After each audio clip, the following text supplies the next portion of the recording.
సమాజంలో యువతలో ఆధ్యాత్మిక చింతన, భక్తి, సామరస్యాన్ని ప్రతిబింబిస్తూ తందనానా కార్యక్రమం నిర్వహిస్తున్నామని పద్మశ్రీ డాక్టర్ శోభారాజు తెలిపారు. అన్నమాచార్య భావనా వాహిని ఆధ్వర్యంలో అన్నమాచార్య అంతర్జాతీయ సంగీత పోటీ 2025 నిర్వహిస్తున్నట్లు ఆమె వెల్లడించారు.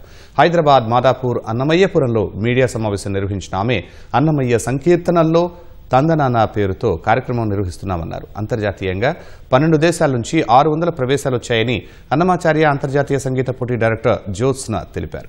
పోటీల్లో విజేతలకు అమరావతిలో ఏపీ సీఎం చంద్రబాబు నాయుడు బహుమతులు ప్రదానం చేస్తారని కార్యక్రమ ఆర్గనైజర్ సుబ్బారావు పేర్కొన్నారు.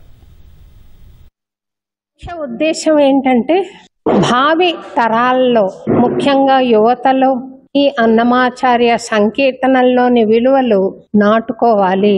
వాళ్ళు మన సాంప్రదాయాల్ని, కళలని వాళ్ళు కూడా సొంతం చేసుకుని జీర్ణించుకుని వాళ్ళు కూడా పాడాలి, వాళ్ళు కూడా కళల్లో రాణించాలి అని నేను ఈ కార్యక్రమాన్ని తలపెట్టాను. కాంపిటీషన్స్ లో విజేతలకి గౌరవనీయులు శ్రీమతి శైలజా కిరణ్ గారు 3 గ్రూపుల్లో విజేతలకి 3 బంగారు పతకాలు ఇవ్వనున్నారు. స్పాన్సర్ చేశారు వారికి అనేక కృతజ్ఞతలు తెలుపుకుంటున్నాను.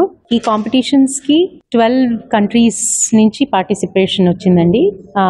3 age groups primarily, below 6 years sub juniors category, 7 to 15 years juniors category, 16 and above seniors category. So ఈ అన్ని 3 కేటగిరీస్ కి కలిపి దాదాపుగా 600+ ఎంట్రీస్ వచ్చినాయి. ఈ ఎంట్రీస్ ని మనం first level of screening renowned musicians తో ది ప్యానెల్ చేసి వాళ్ళు షార్ట్ లిస్ట్ చేసి ఫైనలిస్ట్ ని లిస్ట్ అవుట్ చేస్తారు.